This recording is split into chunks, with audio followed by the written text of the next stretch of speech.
ખાસ કરીને રાજ્યના ખેડૂતો માટે માનનીય મોદી સાહેબે એમએસપી પ્રાઇસે જણસ ખરીદવાનો નિર્ણય લીધો છે. એમાં ચણા અને રાય એ ટેકાના ભાવથી ખરીદીનો નિર્ણય એ રાજ્યની સરકારે 23 માર્ચથી આ ખરીદી શરૂ થઈ છે. 165 કેન્દ્રો ચણા માટે અને 60 કેન્દ્રો એ સૂચિત કરવામાં આવ્યા છે. કુલ 2,62,000 લાખથી પણ વધુ ખેડૂતો એ ચણા માટે અને રાય માટે 37,000થી પણ વધુ ખેડૂતો એ નોંધણી કરાવી છે. માનનીય મોદી સાહેબે જે પ્રકારે ખેડૂતોના હિતમાં દર વખતે એમએસપી પ્રાઇસમાં વધારો કરે છે. ચણાના ટેકાનો ભાવ 5,875 પ્રતિ ક્વિન્ટલ અને રાયના ટેકાનો ભાવ 6200 પ્રતિ ક્વિન્ટલ એ નિર્ધારિત કરવામાં આવ્યો છે. મુખ્યમંત્રી ભૂપેન્દ્રભાઈના માર્ગદર્શન નીચે ખરીદીની શરૂઆત એ થવાની છે. ખાસ કરીને આજની બેઠકમાં કેટલાક મહત્વના પ્રોજેક્ટોનો એ મુખ્યમંત્રી શ્રી કરતા હોય છે. આપણે સૌ જાણીએ છીએ કે ધોલેરા એ અતિ મહત્વનું ઉદ્યોગ માટે, રાજ્ય માટે, દેશ માટે અને વિશ્વ માટે એ કેન્દ્ર બન્યું છે. ત્યાં ખાસ કરીને કેન્દ્ર સરકાર માનનીય મોદી સાહેબના નેતૃત્વની સતત સંપર્કમાં રહીને ચીફ સેક્રેટરી મીટિંગો કરીને સરખેજથી ધોલેરા અને ધોલેરાથી ભાવનગર આ તમામ પ્રકારના સર્વેની કામગીરી પોઝિટિવ થઈ રહી છે. મેટ્રો સ્ટેશન એટલે કે મેટ્રો રેલવે ત્યાં માનનીય વડાપ્રધાનશ્રીની ખૂબ લાગણી આપણે સૌ જાણીએ છીએ કે એ સતત રહી છે.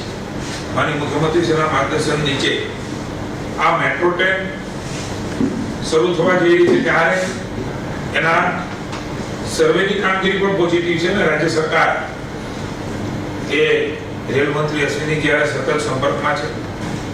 ખાસ કરીને મોદી સાહેબનું એક હંમેશા ભાવ રહ્યો છે કે મેટ્રો સ્ટેશન છે એ સ્ટેશનથી સીધું રેલવે સ્ટેશન જઈ શકાય એવા 2 સ્ટેશનો હોય એનું પણ માનનીય મુખ્યમંત્રીએ માર્ગદર્શન કર્યું છે કે આપણા રાજ્યમાં પણ આ પ્રકારે ભવિષ્યમાં મેટ્રો ટ્રેન આવવાની છે. ત્યારે એ મેટ્રો સ્ટેશને મુસાફર ઉતરે એટલે આપણું રેલવે સ્ટેશન જ્યાં જવું હોય એની જગ્યાએ એ પ્રકારની પણ વ્યવસ્થાઓ ત્યાંથી પહોંચી શકાય એ પ્રકારની પણ વ્યવસ્થાઓ કરવા માટેની ચર્ચાઓ અને એના માટે માર્ગદર્શન માનનીય મુખ્યમંત્રીશ્રીએ આપ્યું છે. મંત્રીમંડળમાં નક્કી થયું છે કે મિલેટ મહોત્સવ 21-22 માર્ચના રોજ સમગ્ર રાજ્યમાં 16 મહાનગરપાલિકા સુરત, વડોદરા, રાજકોટ, ગાંધીનગર, ભાવનગર, જામનગર, જૂનાગઢ, નવસારી, વાપી, નડિયાદ, મહેસાણા, સુરેન્દ્રનગર, મોરબી, પોરબંદર અને ગાંધીનગર એક સાથે યોજાવાનો છે.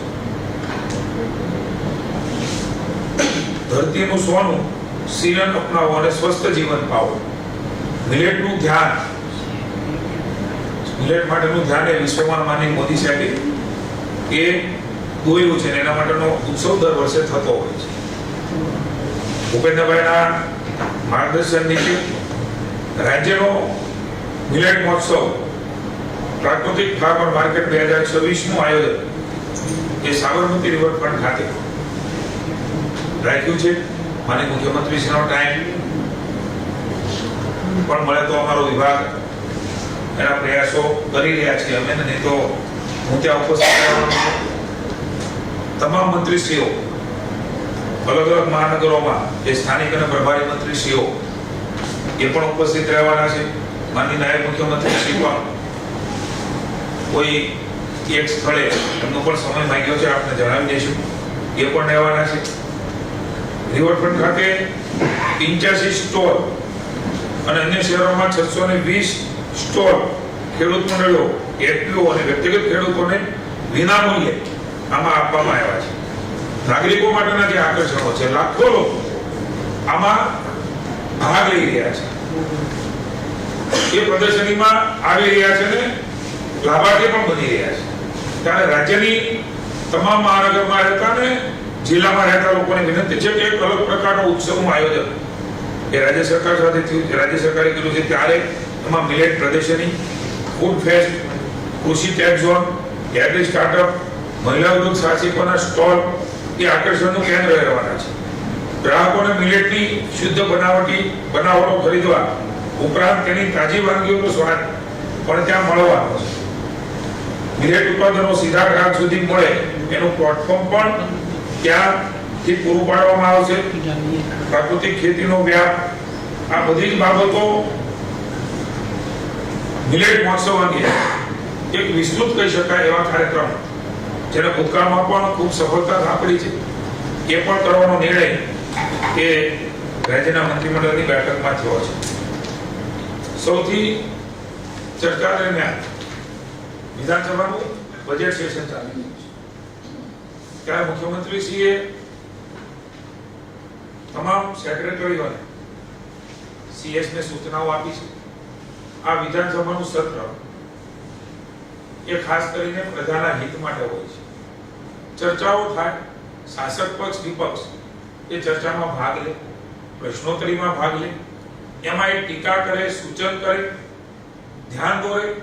આ તમામ બાબતો રાજ્યની જનતાના હિતમાં ક્યાંય કોઈ નીતિમાં સુધારો કરવાનો હોય, તકલીફ દેખાતી હોય તો રાજ્યના જનતાના હિતમાં એને સાઈડમાં નહીં મૂકીને એમના ઉપર પણ ફોકસ કરી ધ્યાન આપવાનું માનનીય મુખ્યમંત્રીશ્રીએ જે નિર્ણય લીધો છે મને લાગે છે કે એકદમ મહત્વનો નિર્ણય. માનનીય મુખ્યમંત્રીશ્રી ખૂબ સંવેદનાસભર છે એટલે મને એવું લાગે છે કે આ નિર્ણય એ જનરલી શાસક પક્ષ એવોઇડ કરતો હોય છે. એને બદલે શાસક પક્ષ આ પ્રકારના માનનીય મુખ્યમંત્રીશ્રીના નિર્દેશન નીચે એક મહત્વનો કહી શકાય રાજ્યની જનતાના હિતની કોઈ બાબત હોય અને કોઈ ધ્યાન દોર્યું હોય, કોઈ વાત મૂકી હોય, કોઈ સૂચન કર્યું હોય એને પણ સકારાત્મક લઈને રાજ્યની જનતામાં શું કરી શકાય એની પણ સૂચનાઓ આજની મંત્રીમંડળની બેઠકમાં બની.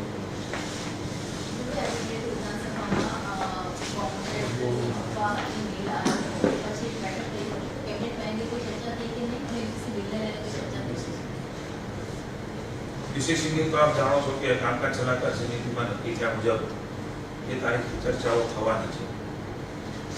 એટલે ચર્ચાઓમાં આખો દિવસ જે કાંઈ બજેટના આપણા બિલની અંદર એ સમય ફાળવ્યો છે એ સમયમાં ખૂબ ખુલ્લામનથી માનનીય મુખ્યમંત્રીશ્રીના સ્વભાવ પ્રમાણે તમામ લોકો પક્ષ અને પ્રતિપક્ષ એ ચર્ચામાં ભાગ લઈ શકશે, પણ તમામ ચર્ચાઓ તે બિલમાં થશે. અને જ્યારે પણ આ પ્રકારની થ્રેટો હોય છે ત્યારે હંમેશા તંત્ર એ એલર્ટ હોય છે.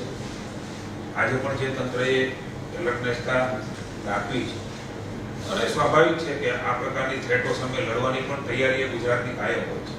દેશ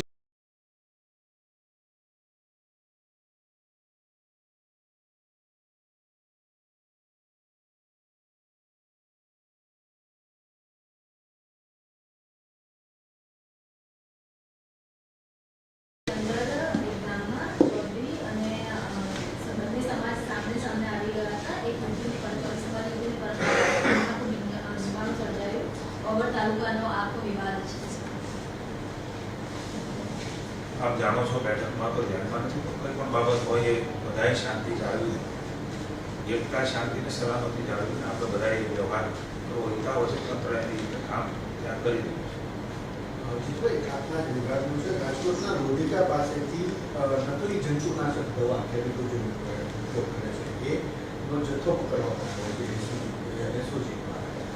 ઘણી વખત આવું થતું હોય છે, નકલી બિયારણ, નકલી દવા જેનો ભોગ છેલ્લે ખેડૂતો કરતા હોય છે. કેવા પ્રકારની સરકારની તૈયારી, કડક કાર્યવાહી અને આ પ્રકારનું વેચાણ બંધ થાય? કેન્દ્ર સરકાર અને રાજ્ય સરકારના કેટલાક અધિકારો અલગ અલગ હોય છે અને એ ધારાધોરણ પ્રમાણે સતતતાથી માનનીય મુખ્યમંત્રીશ્રી આ બારામાં ખાદ્ય ખોરાકની બાબત હોય તો પણ એમાં સત્તાએ ભેળસેળ માટે આવનારા દિવસોમાં આપ સૌ સમક્ષ રાજ્ય સરકાર એ નિર્ણય કરવા જઈ રહી છે. જંતુનાશક દવા હોય, પ્રતિબંધિત દવા હોય, ડુપ્લિકેટ ખાતર હોય, ડુપ્લિકેટ બિયારણ હોય, એમના માટે જે જોગવાઈઓ છે એ પ્રમાણેની સખ્ત કાર્યવાહી, પોલીસ ફરિયાદ પણ થઈને અમરેલી પણ આ પ્રકારનો એક બન્યું હતું ત્યારે પોલીસને ઊંડાણપૂર્વક જઈને જે કોઈ પણ લોકો હોય એની સામે કડકમાં કડક કાર્યવાહી કરીને એમની સામે પણ સખ્તાઈથી પગલાં લેવામાં આવે એ પ્રકારનો નિર્ણય કેટલ ફીડની બાબત હોય એ પણ પશુઓને આપવામાં આવે છે, એમાં પણ ક્યારેક ગડબડીના સમાચાર મળે છે. આ તમામ પ્રકારના આજે કેબિનેટમાં પણ મુખ્યમંત્રીશ્રીએ ચર્ચા કરી છે, અગાઉ પણ ચર્ચાઓ થઈ છે કે ખાદ્ય ખોરાક એટલે કે ભેળસેળ કરનારા, એ ચાહે દૂધમાં ભેળસેળ કરતા હોય, ચાહે અન્ય ખાદ્ય ખોરાકમાં કરતા હોય, ચાહે આ પ્રકારના આપણે વાત કરી એ ત્યાં કરતા હોય કે કોઈ પશુઓ સાથે કરતા હોય, આ બધાની સામે સખ્તાઈથી લડવાનો નિર્ણય એ મુખ્યમંત્રી ભૂપેન્દ્રભાઈએ આજે બધાને સૂચના આપી છે. અને કાયદા કાનૂનમાં જે કંઈ સુધારા કરવાના આવતા હોય છે, જે રાજ્ય સરકારનો કર્યું છે એમાં પણ કરવા માટેની સૂચના એ મુખ્યમંત્રી સાથે આવનારા સમયની અંદર જે કંઈ સુધારાઓ થશે રાજ્યના હિતમાં એ આપણી સમક્ષ રજૂ સર, કેબિનેટમાં આજે યુસીસી બાબતની ચર્ચા કેવા પ્રકારે યુસીસીની જ્યારે કામગીરી એ લેવાઈ ચૂકી છે, લેવાઈ ચૂક્યું છે, ત્યારે વિધાનસભા શરૂ હોય ત્યારે તમામ બાબતો હંમેશા વિધાનસભાના નિયમો મુજબ ત્યાં ચર્ચા થતી હોય છે.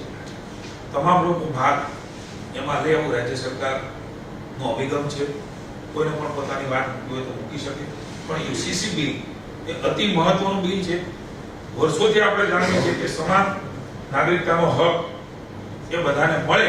હું માનું છું કે રાજ્ય સરકારે ખૂબ મહત્વનું મુખ્યમંત્રીભાઈ હર્ષભાઈના નેતૃત્વની અંદર આ બિલ એ લાવવાનો નિર્ણય લીધો છે. બિલ આવવાથી પાસ થયેથી રાજ્યની જનતાને એ અધિકારો પ્રાપ્ત થવાના છે. વર્ષોથી લોકો જનતા બિલ એ રાજ્ય સરકાર લાવી રહી છે, ત્યારે ચર્ચાઓ પણ થશે. મને લાગે છે કે આ બિલ પારિત થયાથી રાજ્યની જનતા માટે ખૂબ મહત્વનો કહી શકાય એવો ભારતીય જનતા પાર્ટીનો ભૂપેન્દ્રભાઈની સરકારનો આ નિર્ણય એ તમામ નાગરિકો માટે ચોવીસે બિલ આવેલું છે, સ્થાનિક સ્વરાજ ચૂંટણીઓ પણ ડિક્લેર થશે. ચૂંટણી પહેલા બિલ સંભવિત રીતે પારિત થઈ જશે તો કાયદાનું સ્વરૂપ પણ બનશે.